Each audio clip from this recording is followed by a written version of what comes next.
What's going on, everybody? Welcome to another episode of the Tech Guys Who Invest podcast, where we teach you how to invest wisely and safely. Now, we started this podcast because we love educating others on how to invest, mostly because we don't believe that saving is a means of financial security.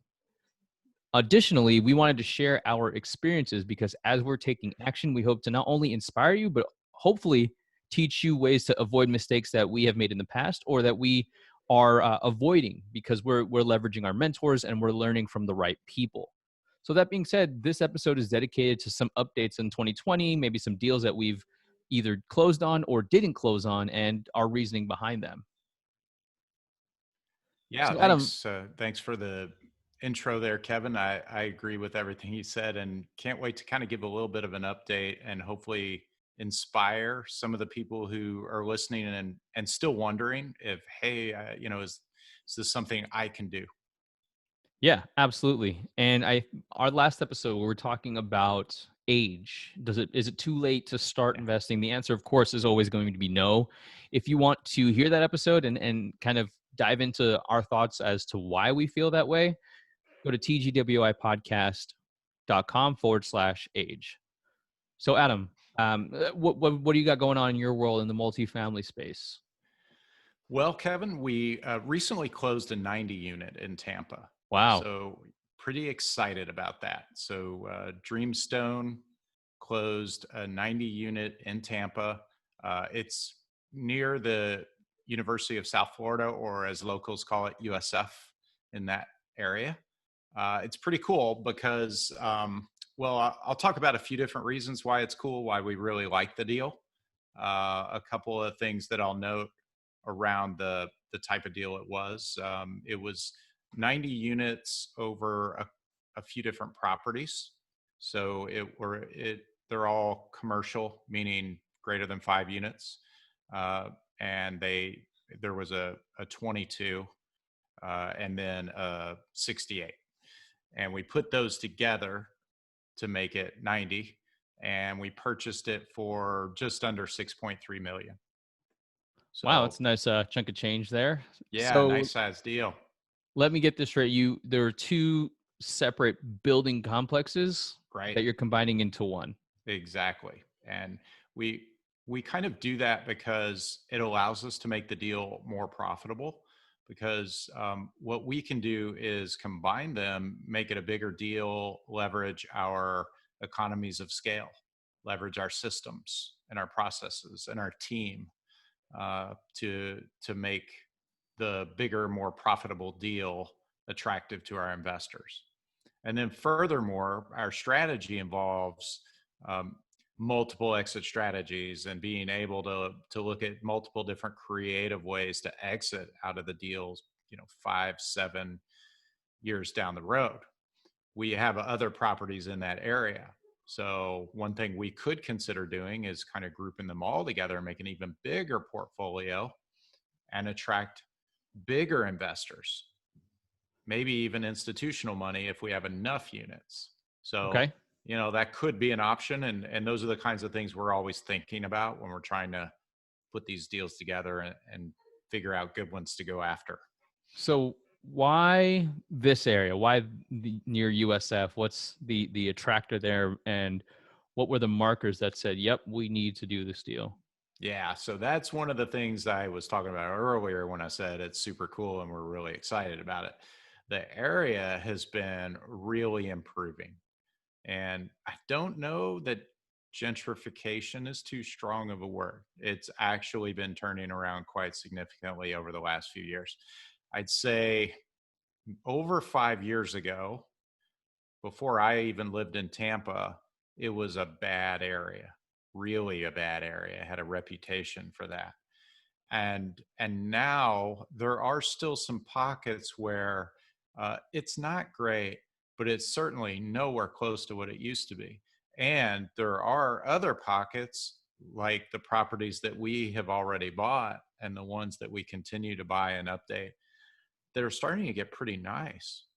And not far from there, there's tons of economic expansion going on. So there was an old mall there that was kind of run down, and uh, that started to get refurbished.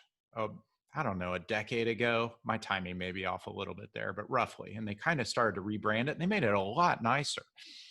Well, really recently, very recently, even a big company out of New York bought that and they're redeveloping it and even taking it to the next level and really making it one of those very modern urban mixed use areas where you see like some really nice, more modern lofts above retail space. And they kind of make it feel a little bit like a city environment, even though it's not in a downtown. And then they attract like really good retailers to come in, like, you know, nice restaurants and little, you know, shops and things like that that just make it a super cool area. And that attracts um, young, hip spenders that brings money into the local area, right? Right. And then what that does is it makes people kind of want to live in that area. And then they branch out into the surrounding areas. And then the nicer places attract those type of people. And that stuff just sort of keeps the cycle of improvement going. In addition to that, there are several major hospitals in the area that are going through massive expansions right now, multi-million dollar, multi-year expansions. A couple of them are set to finish in the next year to 2 years, others the year or two after that. So you've got like these staggered giant expansions happening and some other areas moving into the area. Amazon is now building a giant warehouse facility that's only 5 miles from there. So just all kinds of things are happening where you used to have like pawn shops and things like that, you know, like kind of like crummy little convenience stores with bars on the windows. Now you see Starbucks and Wawa and Chick-fil-A. So that's the reason why we're excited, because we're just on the fringe of that. So where we are buying, it's not yet completely improved, but then when we improve it, it blends more in with the area that is, and it keeps the progress coming that way. So with all that progress that you see, is that something that you would only be able to visually recognize, or are there data points that you can look at from an outsider perspective? What I mean by this, let's say I'm an out of state investor that's like, oh, wow, I could invest in this deal. How would they go about understanding, oh, this could be a good market? What do you guys typically look for? Well, that's a good question. I mean, we put that information in our offering memorandum or the marketing package that we provide to potential investors to kind of centralize it for them. Makes it easy for them to kind of look at some of that stuff and see what's going on in the area. If someone liked doing their own type of research and wanted to do that, they could do that just using some industry standard data sources. You know, you could use things like Yardi Matrix or, you know, city data, things like that, to see that those types of things. And just reading the news. I mean, anyone who subscribes to Tampa Bay Business Journal will see all of those news articles about the expansions in the area that I mentioned. So you can just see it right there in the business news as well. Okay, so the clues are in the news, as they The say. clues are in the news.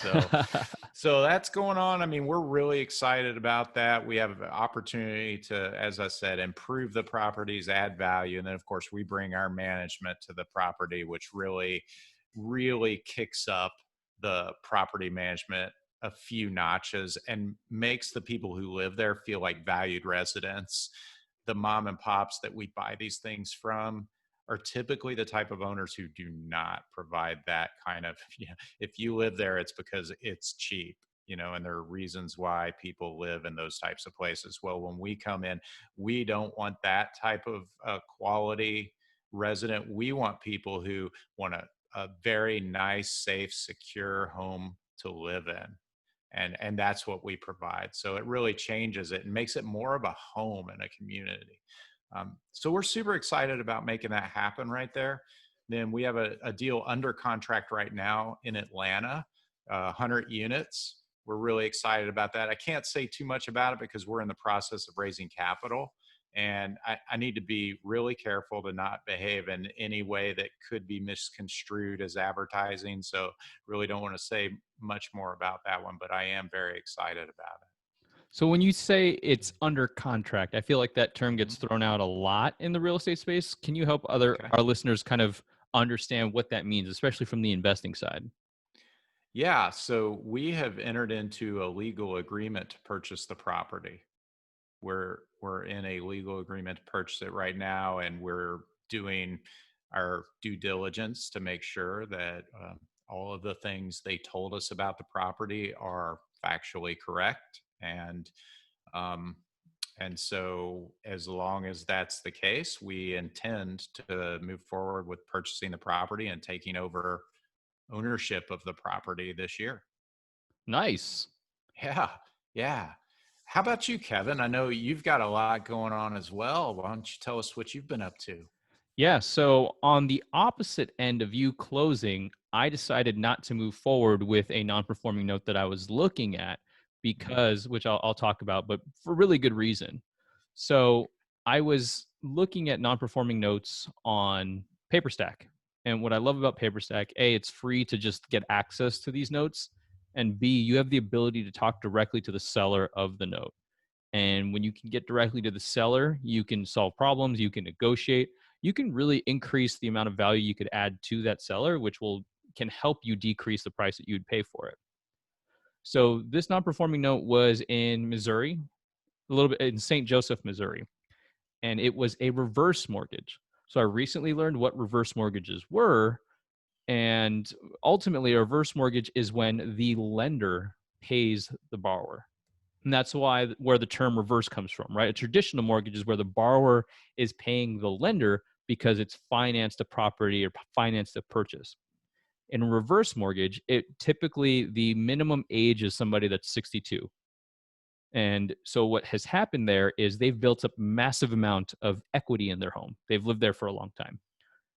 Additionally, so what will happen rather is they will take that equity and the lender will pay them a monthly fee.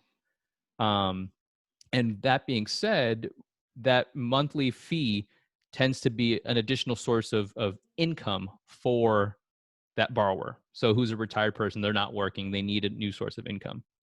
The reviews as to whether somebody should take a reverse mortgage are kind of some people say it's like a scam.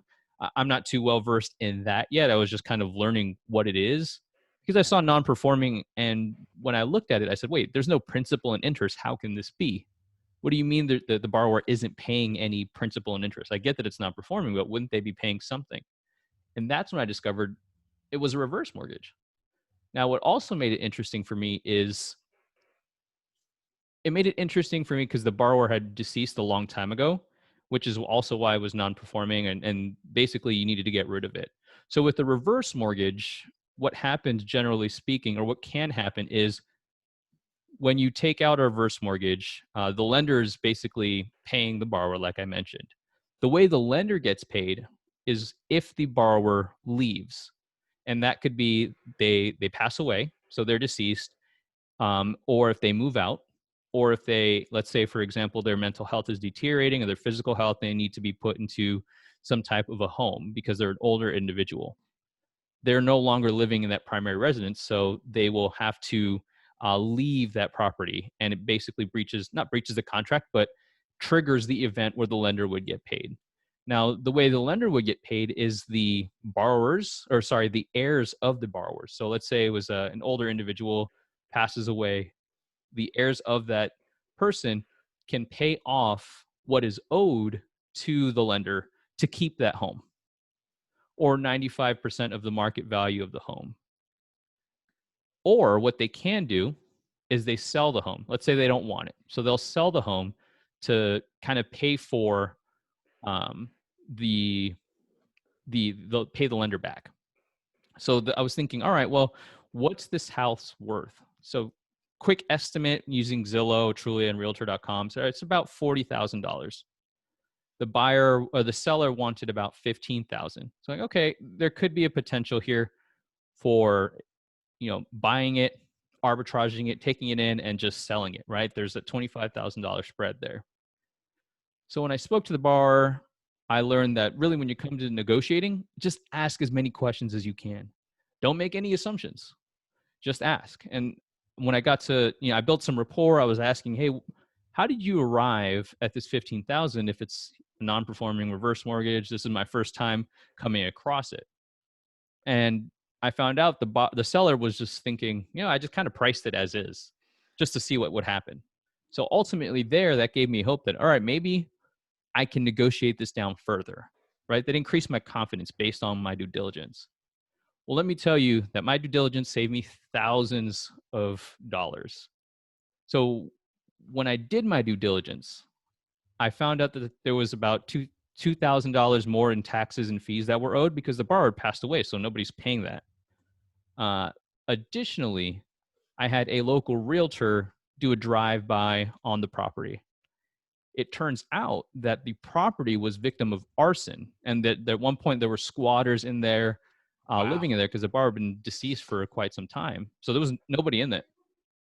And when I got pictures of the property, there was a big red tape over it. The city had condemned it to due to the fire. So Wow. ultimately, what that means is if I was to purchase it, I would have to tear it down or put like thousands of dollars in it to make it livable. Yeah. So it made no sense for me to pull the trigger at all. Even it just didn't make any sense because I couldn't sell it as is at the $40,000 price point now. So Y- I would have to be pretty much gifted that property to maybe make a profit. So I Wow. let the seller know that, and he said, "Wow, I didn't know that. I just didn't have that information on me at the time. Thank you for sharing." He decided to take that note off the market. So it was really interesting learning experience for me to that due diligence is hugely, hugely important. Wow. That is a great example of how important due diligence is.